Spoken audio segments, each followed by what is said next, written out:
தாய் வீடு பிப்ரவரி 2026. கே கணேஷ். உக்ரைனிய மகாகவி ஷெவ்செங்கோவும் மலேகமும். எழுதி வாசிப்பவர் மூனா நித்யானந்தன். ஷெவ்செங்கோவின் கல்லறையில் நின்று கொண்டு எங்கள் அன்னை மொழியாம் உக்ரைனிய மொழியில் பேசுவதற்கு நம்மில் யாரும் தகுதி படைத்தவர்கள் இல்லை.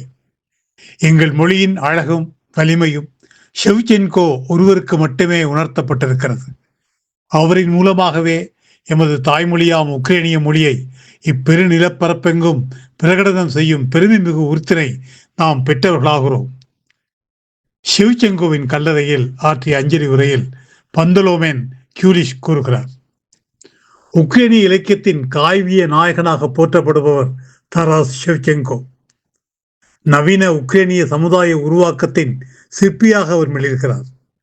உக்ரைனிய பண்ணை ஆண்டைகளுக்கு கொத்தடிமையாக உழன்ற குடும்பத்தில் பிறந்த ஷெவ்செங்கோ 24 ஆண்டுகள் பண்ணை அடிமையாக வாழ்ந்து 9 ஆண்டுகள் சுதந்திரம் பெற்றவராக திகழ்ந்து 10 ஆண்டுகள் சைபீரியாவில் சிறைவாசம் அனுபவித்து 3.5 ஆண்டுகள் போலீஸ் கண்காணிப்பிலும் இருந்து 47 வயதிலே மரணித்த போது உக்ரைன் தேசம் கண்ணீர் விட்டது. தனது தேசத்தின் ஆத்மாவை பிரதிபலித்தவர் ஷெவ்செங்கோ என்றார் மேக்சிம் காக்கி. நீப்பர் நதிக்கரை அருகே உள்ள அழகிய குன்றில் மீளடக்கம் செய்யப்பட்ட ஷெவ்செங்கோவின் சிலையை மீள மீள உக்ரைனிய மக்கள் தரிசித்து வருகின்றனர். உலகெங்கும் காணப்படும் ஷெவ்செங்கோவின் 1167 நினைவுச் சின்னங்களில் 99 சின்னங்கள் 44 நாடுகளிலும் 1068 சின்னங்கள் உக்ரைனிலும் காணப்படுகின்றன. உலகில் வேறு எந்த கவிஞனுக்கும் இவ்வளவு பெருந்தொகை நினைவு சின்னங்கள் எழுப்பப்படவில்லை என்கிறார்கள். சார்ல்ஸ் டிக்கன் ஷெவ்செங்கோவின் வரலாற்றை எழுதியிருக்கிறார். எங்கள் மொழி சமூகமும் அவருடைய உதடுகள் வழியாகவே எங்களின் தலைவிதியை இசைத்தன. எங்கெல்லாம் எங்கள் ரத்தம் பாய்ந்தனவோ அங்கெல்லாம் அவருடைய கவிதைகள் எதிரொலித்தன. எங்கெல்லாம் எங்கள் எலும்புகள் புதையுண்டனவோ அங்கெல்லாம் அவருடைய கவிதை வரிகள் மோதி சென்றன. அவருடைய கவிதைகளால் எங்கள் ஒவ்வொருவரின் இதயமும் எழுச்சி உற்றது என்று உக்ரைனிய கவிகள் புகழ்மாலை கொடுக்கிறார்கள். மலையகத்தின் முற்போக்கு இலக்கியத்தின் பிதாமகரான கே கணேஷ் 1963 சோவியத் நாட்டிற்கு விஜயம் செய்திருந்த போது உக்ரைனிய குடியரசின் தலைநகரான கீவ் என்னும் நகரில் அமைந்திருந்த ஷெவ்செங்கோ அருங்காட்சியகத்திற்கு அழைத்து செல்லப்பட்ட நிலையில் ஷெவ்செங்கோவின் கவிதைகளுக்கு பரிச்சயமாகிறார். கே கணேஷ் மொழிபெயர்த்த இறுதி வேண்டுகோள் என்ற ஷெவ்செங்கோவின் கவிதை தாமரை இதழில் வெளியானது. தமிழில் வெளிவந்த ஷெவ்செங்கோவின் முதல் கவிதை இதுவாகும். 1974 ஷெவ்செங்கோவின் 160வது ஆண்டு நிறைவை முன்னிட்டு தாமரையில் அக்கவிதை வெளியானது. சோவியத் தமிழ் அறிஞரான டாக்டர் வித்தாலி ஃபூனிகோ அவர்களின் தூண்டுதலில் ஷெவ்செங்கோவின் படைப்புகளை தொடர்ந்து மொழிபெயர்க்கும் பணியில் கே கணேஷ் மும்முரமாக இறங்கினார். உக்ரைன் தலைநகர் கீவில் விமர்சையாக கொண்டாடப்பட்ட ஷெவ்செங்கோவின் 175ஆம் ஆண்டு நினைவு பெருவிழாவில் கலந்து கொள்ளும் நல்வாய்ப்பு கே கணேஷ் அவர்களுக்கு கிடைத்தது. உக்ரைனிய மகாகவி தராஸ் ஷெவ்செங்கோ கவிதைகள் என்ற தலைப்பில் கே கணேஷ் அவர்களின் மொழிபெயர்ப்பில் 33 கவிதைகளை தாங்கிய தொகுப்பு 1993ஆம் ஆண்டில் NCBH பிரசுரமாக வெளியானது. உக்ரைனிய அறிஞர் இவன் பிராங்கோ கவிதைகள் என்ற மற்றொரு உக்ரைனிய கவிஞரின் கவிதைகள் கே கணேஷ் அவர்களின் மொழிபெயர்ப்பில் 1994 சென்னை இளவழகன் பதிப்பகத்தால் வெளியிடப்பட்டது. உக்ரைனுக்கும் தமிழகத்திற்கும் மூடுபாலமாக இருந்து இரு நாட்டவர்களதும் கலை இலக்கியம் சமூக நெறிகளையும் அறிமுகப்படுத்திய தமிழக பித்தன் என புனைப்பெயர் பெற்ற தமிழறிஞர் உக்ரைனிய அன்பர் வித்தாலி ஃபூனோகோவின் நினைவாக இந்த நூல் வெளியாகியுள்ளது. ஈழத்து இலக்கியத்தில் முற்போக்கு சிந்தனையை விதைத்து சென்ற பெருமகனாக கே கணேஷ் திகழ்கிறார். ஈழத்தின் முதல் முற்போக்கு சஞ்சிகையாக கே கணேஷ் அவர்களும் கே ராமநாதன் அவர்களும் இணைந்து வெளியிட்ட பாரதி சஞ்சிகை 1946ஆம் ஆண்டில் ஆரம்பிக்கப்பட்டு 1948ஆம் ஆண்டு வரைப்பட்ட 2 ஆண்டுகளில் 6 இதழ்களை வெளியிட்டது. 1947ஆம் ஆண்டில் இந்தியாவின் பிரபல முற்போக்கு நாவலாசிரியர் முல்க்ராஜ் ஆனந்த் இலங்கை வந்த போது அவரது முன்னிலையில் இலங்கை எழுத்தாளர் சங்கம் ஒன்றை அமைத்து செயற்பட்டவர் கே கணேஷ் ஆவார். இச்சங்கத்தில் சுவாமி விபுலானந்த அடிகள் தலைவராகவும் சிங்கள இலக்கிய மேதை மார்ட்டின் விக்ரமசிங்க உபத்தலைவராகவும் சிங்கள நாடக முன்னோடி சரத்சந்திர அவர்களும் கே கணேஷ் அவர்களும் இணை செயலாளர்களாக அமைந்தனர். 1947 முல்க்ராஜ் ஆனந்த் ஆங்கிலத்தில் எழுதிய அன்டச்சபிள் என்ற நாவலை தீண்டாதான் என்ற தலைப்பில் தமிழில் தந்தவர் கே கணேஷ். தமிழ் இலக்கியத்தில் நம் கவனத்திற்கு வராத சோசலிச நாடுகளின் இலக்கியங்களை அறிமுகம் செய்த முன்னோடியாக கே கணேஷ் திகழ்கிறார். சீனத்தின் மகத்தான எழுத்தாளரான லூசன் அவர்களின் சிறுகதைகளை போர்க்குரல் என்ற தலைப்பில் தமிழுக்கு அறிமுகம் செய்தவர் அவரே. ரஷ்ய இலக்கியங்கள் பேசப்பட்ட அளவிற்கு சீன இலக்கியம் பற்றி எதுவுமே பேசப்படாத நிலையில் கே கணேஷ் அவர்கள் ஆற்றிய பணி முன் உதாரணம் இல்லாததாகும். சீன எழுத்தாளர் சௌ சூ லீ எழுதிய இளைஞன் ஹே ஹமின் திருமணம் என்ற சீன குறுநாவலை தமிழில் மொழிபெயர்த்து வெளியிட்ட போது சீன மக்கள் குடியரசின் தொடக்க ஆய்வு களத்தில் தோன்றிய அனுபவங்களை அக்காலகட்டத்தில் எழுதிய ஒரு ஆற்றல் மிக்க எழுத்தாளரின் படைப்பு நம் எழுத்தாளர்களுக்கும் ஆய்வாளர்களுக்கும் பயன் தரும் என்ற நோக்கில் தமிழாக்கி தரப்படுகிறது என்று கே கணேஷ் குறிப்பிட்டிருப்பது சிந்தனைக்குரியது.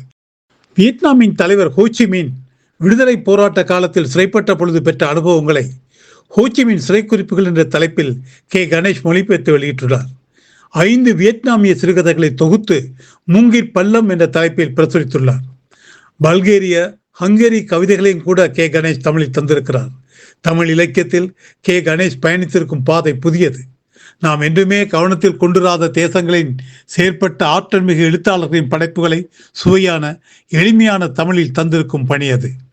உக்ரைனிய மகாகவி செவ்செங்கோவின் கவிதைகளை தமிழில் தந்திருப்பதன் மூலம் புதிய உலகை நமக்கு திறந்திருக்கிறார் கே கணேஷ். பண்ணை அடிமையாக கிட்டத்தட்ட 1/4 நூற்றாண்டு காலம் வாழ்க்கையை முடித்து கொண்டு விட்ட ஒருவர் மகாகவியாக வளர்ந்து ஓவியராக சிறந்து உலக அரங்கில் நிலை பெற்ற கதை செவ்செங்கோவின் கதை. 1814ஆம் ஆண்டில் கொத்தடிமை குடும்பத்தில் 6 பேரில் 3ஆவதாக பிறந்த செவ்செங்கோ தனது 9வது வயதில் தாயை இழந்து போகிறார். தந்தை உடனேயே 3 குழந்தைகளின் தாயான கணவனை இழந்த பெண் ஒருவரை மறுமணம் செய்து கொள்கிறார். சித்தியின் அடி உதைக்கு ஆளாகிறார் செவ்செங்கோ. 11ஆம் வயதில் தன் தந்தையையும் இழந்தார். இடையில் கிராமத்து கிளாக்குகளின் கீழ் குற்றேவல் செய்யும் வேலையாளாக அமர்கிறார். மரண சடங்குகளில் வேதாகமத்திலிருந்து தோத்திரப்பாடல்களை வாசிக்க இங்கு கற்றுக்கொள்கிறார். அந்த வேலையும் சரிவராமல் ஆடு மேய்க்கும் வேலைக்கு போகிறார். பின்னர் பண்ணை பிரபுவான எங்கல்காட் செவ்செங்கோவை அவனது 15வது வயதில் எடுபிடி வேலை செய்யும் வேலைக்காரனாக பணியில் அமர்த்துகிறார். எப்போதும் பயணம் செய்து கொண்டே இருக்கும் பிரபு எங்கல்காட் லிதுவேனியாவிற்கு செல்ல நேர்ந்த போது அவர்களுடன் செவ்செங்கோவும் அங்கு செல்ல வேண்டியிருந்தது. தனது அழகிய கிராமத்தை விட்டு வெளியேறிய செவ்செங்கோ 14 ஆண்டுகளின் பின்புதான் அந்த கிராமத்திற்கு போக நேர்ந்தது. லித்துவேனியாவின் தலைநகரான வில்னோவில் பிரபு எங்கல்காட் தங்கியிருந்த காலத்தில் 1829ஆம் ஆண்டில் பிரபு ஒரு களியாட்ட விழாவிற்கு சென்றுவிட்டு மாளிகைக்கு திரும்பிய வேளையில் தன் வேலைக்காரன் மெழுகு திரியை ஏற்றி வைத்து அந்த வெளிச்சத்தில் ஓவியம் தீட்டிக் கொண்டிருப்பதைக் கண்டு கொதித்தெழுந்தார். மெழுகு திரியின் சுடர் பரவி மாளிகையே தீப்பற்றி எரிந்திருக்குமே என்ற ஆத்திரத்தில் சிறுவன் செவ்செங்கோவிற்கு கசையடி கொடுக்கப்பட்டது. ஆனாலும் சிறுவனுக்கு ஓவியம் தீட்டும் திறமை உள்ளது என்று அறிந்த பிரபு இவனது ஓவியங்களால் தனது மாளிகையை அலங்கரிக்கலாம் என்ற எண்ணத்தில் ஒரு ஓவிய ஆசிரியரிடம் பயிற்சி பெற ஓவிய அகாடமிக்கு அனுப்பி வைத்தார். 1832ஆம் ஆண்டில் தலைநகர் பீட்டர்ஸ்பர்க்கிற்கு பிரபு எங்கல்காட்டுடன் திரும்பிய செவ்செங்கோவிற்கு பெருநகரை தரிசிக்கும் புதிய அனுபவம் கிடைத்தது. இங்கு வாழ்ந்த 12 ஆண்டுகள் செவ்செங்கோவின் வாழ்க்கையே மாற்றியமைத்தது. பிரபு எங்கல்காட் ஓவியர் ஷிராயோவ் என்பவரிடம் 4 ஆண்டு காலம் ஓவிய பயிற்சிக்காக செவ்செங்கோவை அனுப்பி வைக்கிறார். இந்த ஓவிய பயிற்சியின் முடிவு காலத்தில் பிரபலிய உக்ரைனிய ஓவியர் இவான் செவ்செங்கோவை செவ்செங்கோ சந்திக்க நேர்கிறது. இளம் ஓவியரின் திறனை கண்டு வியந்த இவான் செவ்செங்கோ அவனுக்கு உதவ முன் வருகிறார். பொம்பேயின் கடைசி நாட்கள் என்ற மகத்தான ஓவியத்தை படைத்த பேராசிரியர் கார்ல் பிரிலோவ் அவர்களின் அறிமுகம் செவ்செங்கோவிற்கு கிடைக்கிறது. ரஷ்ய மகாகவி புஷ்கினுடன் நெருங்கிய நண்பரான பிரிலோவ் செவ்செங்கோவை இம்பீரியல் அகாடமி ஆஃப் ஆர்ட்ஸ் என்ற கலைக்கூடத்தில் சேர்க்க விரும்பினார். ஆனால் பண்ணை அடிமைகளை இத்தகைய கலைக்கூடங்களில் அனுமதிப்பதில்லை. செவ்செங்கோவை அடிமை நிலையிலிருந்து விடுவிக்குமாறு பிரிலோவ் பிரபு எங்கல்காடனை அணுகி கேட்டபோது 2500 ரூபிள்கள் தந்தால் விடுவிக்கலாம் என்று கூறிவிட்டார் எங்கல்காட். அவ்வளவு பெருந்தொகையை அவர்கள் செலுத்த முடியாது என்றே அந்த தொகையை அவர் நிர்ணயித்திருந்தார். ஓவியர் பிரிலோவ் வரைந்த ஓவியம் ஒன்று ஏலமிடப்பட்டு பெற்ற 2500 ரூபிள்களை கொண்டு செவ்செங்கோ அடிமை நிலையிலிருந்து விடுவிக்கப்பட்டார். என்னால் இதனை நம்பவே முடியவில்லை. ஆனால் அது உண்மையாகவே நடந்துவிட்டது என்று செவ்செங்கோ குறிப்பிடுகிறார். இது நடந்தது 1838ஆம் ஆண்டில். விடுதலை பெற்ற செவ்செங்கோ போலிஷ், பிரெஞ்சு மொழியை பயின்று அந்த மொழிகளிலும் ரஷ்ய மொழியிலும் வெளியான மூல நூல்களையும் மொழிபெயர்ப்புகளையும் ஆர்வத்தோடு பயின்றார். Pushkin, Homer, Shakespeare, Goethe, Walter Scott ஆகியோரின் படைப்புகளை ஊன்றி கற்றார். அவருக்கு ஆங்கிலம் தெரியாது. பிரீலோவின் கீழ் பயின்ற செவ்செங்கோ விரைவிலேயே தனக்கான ஓவிய பாணியை உருவாக்கி கொண்டார். அவர் ஆக்கிய செதுக்கு ஓவியங்களுக்கு நல்ல மதிப்பிருந்தது. ஓவியன் செவ்செங்கோ இலக்கியத்தில் தோய்ந்து கவிஞராக மலர்ந்ததும் இந்த காலப்பகுதியிலே ஆகும். காலகாலமாக அடக்கி ஒடுக்கப்பட்ட உக்ரைனிய மக்களின் அவலம் அவரின் நெஞ்சிலே கடல் மூட்டியது. விடுதலைக்காக போராடி மாண்ட உக்ரைனிய தியாகிகளின் வரலாற்றில், எளிய கிராமிய வாழ்க்கையில், ஆண்டுகளின் கீழ் உடலம் நோக உழைத்து மாய்ந்த ஏழைகளின் கண்ணீரில் அப்பெருமகனின் நெஞ்சம் பாடியிருந்தது. அவர்கள் இசைத்த நாட்டு பாடலில் அவர் தோய்ந்து போயிருந்தார். தாழ்ந்து போயிருந்த உக்ரைனிய மொழியின் ஜீவ துடிப்பை அவர் உணர்ந்திருந்தார். ரஷ்ய நாட்டினர் உயர் ரஷ்யர் எனவும் உக்ரைனியர் கீழ் ரஷ்யர் எனவும் தாழ்த்துகின்ற மனநிலையில் நடந்தனர். ஆட்சி மொழி ரஷ்ய மொழியாகவே திகழ்ந்தது. உக்ரைனிய மொழியில் நூல் வெளிவருவது, கல்வி புகட்டுவது அரசால் புறக்கணிக்கப்பட்டன. ஜார் பேரரசர்கள் தம் நாடு வல்லரசாக திகழ்வதற்காக உக்ரைனியர் உழைப்பையும் வளத்தினையும் சுரண்டி திகழ்ந்தனர். இன்று அழகுறத் திகழும் பீட்டர்ஸ்பர்க் நகரமும் அரண்மனைகளும் உக்ரைனியர் இயற்கைகளினாலும் உதிரத்தாலும் உதித்தவையாகும். இந்த நிலையினை உக்ரைனிய மகாகவி தராஸ் ஷெவ்சென்கோ தமது ஒரு கனவு என்ற காவியத்தில் வர்ணித்துள்ளார் என்று கணேஷ் உக்ரைனிய அறிஞர் இவான் பிராங்கோ கவிதைகள் என்ற நூலிலே குறிக்கிறார். ஒரு வேடிக்கையான கனவு, ட்ரீம் காமெடி என்ற தலைப்பில் ஷெவ்சென்கோ எழுதிய புரட்சிகரமான அரசியல் கவிதையை தமிழில் தந்திருக்கிறார் கணேஷ். இந்த நீண்ட கவிதையின் முதல் பகுதி உக்ரைனின் சமூக நிலைகளை பாடுகிறது. அன்புள்ள உக்ரைனே, யான் வருவேன் உன்னை நாடி, வானத்தின் முகில் விதிர்த்து மண்மேலே பனித்துளியாய் உன்னோடு என்னாலும் உரையாட வந்திடுவேன். நள்ளிரவில் வயல்களிலே நனைப்பணியாய் நான் வந்து நல்லுரைகள் புரிந்திடுவேன். நாட்டினது எதிர்காலம் இவை பற்றி விரிவாக இரவியது எழுவரையும் இருவருமே பேசிடுவோம், இடர்களெல்லாம் தீர்ந்திடுமா. இந்நாட்டு குழவிகளும் இளைஞர்களுமாய் வளர்ச்சியுற்று நம் நாட்டு பகைவர்களை நாசமது செய்த பின்னர் கைம்பெண்ணாய் இவ்வுலகில் காட்சி தரு என்னாடே, போய்வாரேன் என்னுடைய பொலிவுமிகு பொன்னாடே என்று உக்ரைன் நாசம் செய்த ஆண்டைகளின் கொடுசைகளுக்கு எதிராக குமுறும் கவி ஷெவ்சென்கோவை காண்கிறோம். ஷெவ்சென்கோ 1845 இரண்டாம் முறையாக தான் பிறந்த உக்ரைனுக்கு சென்ற போது தனது உடன்பிறப்புகள், தன் மக்கள் இன்னும் கொத்தடிமை நிலையில் வாழ்வதைக் கண்டு துயருற்றார். ஸ்லாவிய இனத்தவரை ஒன்றிணைக்கவும் பல்கேரிய சமய போதவர்களான ஸ்ரீல் மெத்தடியஸ் ஆகியோரின் இரகசிய அரசியல் இயக்கத்தில் தொடர்பு உடையவர் என ஜார் அரசு ஷெவ்சென்கோவை கைது செய்து விசாரணைக்கு பீட்டர்ஸ்பர்க்கிற்கு அழைத்துச் சென்றது. அடிமைத்தனத்திலிருந்து ஷெவ்சென்கோவை மீட்டெடுத்தவர்களுக்கு என்றென்றைக்கும் நன்றிக்குரியவராக இருப்பதை விட்டுவிட்டு அவர் உக்ரைனிய மொழியில் புரட்சிகரமான கவிதைகளை இயற்ற ஆரம்பித்தார். அடிமைத்தனத்திற்கு எதிராகவும் உக்ரைனின் அவலத்தை குறித்து வருந்துவதான கவிதைகள் அவை. பழைய உக்ரைனிய போராளிகளை பற்றியும் உக்ரைனிய கொசாக்குகளின் முன்னைய சுதந்திரம் பற்றியும் இவருடைய கவிதைகள் அமைந்துள்ளன. இவருடைய கவிதைகள் ஊறு விளைவிப்பவை, அபாயகரமானவை. உக்ரைனில் பெரிதும் வரவேற்கப்பட்ட இவருடைய கவிதைகள் உக்ரைனியர்கள் விடுதலை பெற்று மகிழ்ச்சிகரமான பழைய காலத்தையும் அந்த இனிய காலத்தை மீண்டும் கொணர்வதற்கும் உக்ரைன் சுதந்திரமான தனி நாடாக உருப்பெறும் சாத்தியத்தை வலியுறுத்துவதுமான சிந்தனைகளை ஆள விதித்துள்ளன. அவருடைய புரட்சிகரமான சிந்தனையாலும் சகல தடைகளை மீறி அவரது துணிச்சலாலும் அவர் முக்கிய குற்றவாளி என்றே கருதப்படுகிறார் என்று போலீஸ் விசாரணையில் குறிப்பிடப்பட்டு மிக தொலைவில் உள்ள ஒரேன்பர்க் என்ற இடத்திற்கு கடும் தண்டனை விதிக்கப்பட்டு ரஷ்ய அரசின் படை வீரராக அனுப்பப்பட்டார். கூடவே இவர் எழுதுவதற்கோ ஓவியம் வரைவதற்கோ தடை வழங்கப்பட்டுள்ளது என்ற ஜார் மன்னரின் கைப்பட எழுதப்பட்ட கட்டளையும் பிறப்பிக்கப்பட்டது.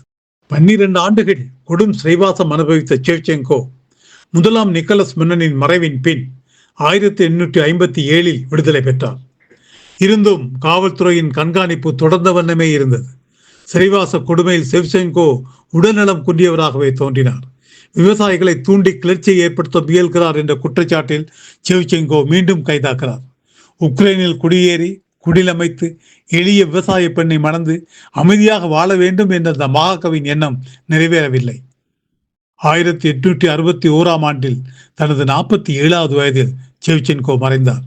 உக்ரைனிய விடுதலையின் எழுச்சி சுடர் அணைந்தது. என்னை புதைத்து எழுந்திடுக, கைவிலங்கு தன்னை உடைத்திடுக, தண்ணீராய் மாற்றலரின் குருதி பெருக்கிடுக, கூடும் விடுதலையாய் பெருகும் திருநாட்டார் பேரவையில் தானமர்த்து என்றோ ஒரு நாள் இருக்கின்ற நன்னாளில் நின்றே எனையும் நினைத்திடுவீர் மெல்லனவே என்று இறுதி வேண்டுகோள் என்ற கவிதையில் செவிச்செங்கோ தனது விடுதலை வேட்கை வெளிப்படுத்துகிறார். தொடர்ந்து போரிடுங்கள், வெற்றி உங்கள் பக்கமே. உங்கள் போராட்டத்தில் கடவுள் உங்கள் துணை நிற்பார். புகழும் சுதந்திரமும் உங்களுடன் அணிவகுக்கும். சத்தியம் உங்கள் பக்கமே என்று செவிச்செங்கோ முறைச்சிருந்தார். நான் தண்டிக்கப்பட்டேன், துயருற்றேன், ஆனால் நான் அதற்காக வருந்தவில்லை என்றார். இந்த பூமியில் வாழும் அனைத்து மக்களுக்கும் நீதியும் சுதந்திரமும் கிடைத்திட வேண்டும் என்ற உரிமை முரசு அறைந்தவன் செவிச்செங்கோ. மகாகவி செவிச்செங்கோவின் முக்கிய காவியங்களை கே. கணேஷ் அழகிய கவிதை வடிவில் தமிழில் மொழிபெயர்த்து தந்திருக்கும் பணி தமிழ் இலக்கியத்தில் அவருக்கு மகிமைமிக்க இடத்தை தருகிறது. காக்கசஸ், வாயாடி பாணன், பணிப்பெண், ஒரு வேடிக்கையான கனவு, கத்தரினா, நீரில் மூழ்கிய நங்கை ஆகிய கவிதைகளில் செவிச்செங்கோ உக்ரைனிய அடித்தட்டு மக்களின் துயர வாழ்வை அற்புதமாக பதிவு செய்திருக்கிறார். 200 ஆண்டு கால மலையக மக்களின் வாழ்விற்கும் மகாகவி செவிச்செங்கோ தனது கவிதைகளில் சித்தரித்திருக்கும் உக்ரைனிய மக்களின் அடிமை வாழ்வுக்கும் பேதம் இருப்பதாக தெரியவில்லை. புழுதி படுக்கையில் புதைந்த என் மக்களை போற்றும் இளைஞர் புகழ்மொழி இல்லை. பழிதிலா அவர்க்கோர் கல்லறை இல்லை. பரிந்தவர் நினைவு நாள் பகருவார் இல்லை. ஊனையும் உடலையும் மூட்டியும் மண்ணை உயிர்த்தவர்க்கு இங்கே உலங்கசைந்த அன்பும் பூணுவார் இல்லை. அவர் புதை மேட்டிலோர் கானகப்பூவை பறித்து போடுவார் இல்லையே என்ற மலையகத்தின் பெருங்கவிஞர் CV வேலுப்பிள்ளையின் கவி வரிகள் உக்ரைனிய மகாகவி செவிச்செங்கோவின் துயர்தோய்ந்த கவிதைகளை வாசிக்கையில் நம் மனத்தில் ஆழ எதிரொலிக்கின்றன. நன்றி.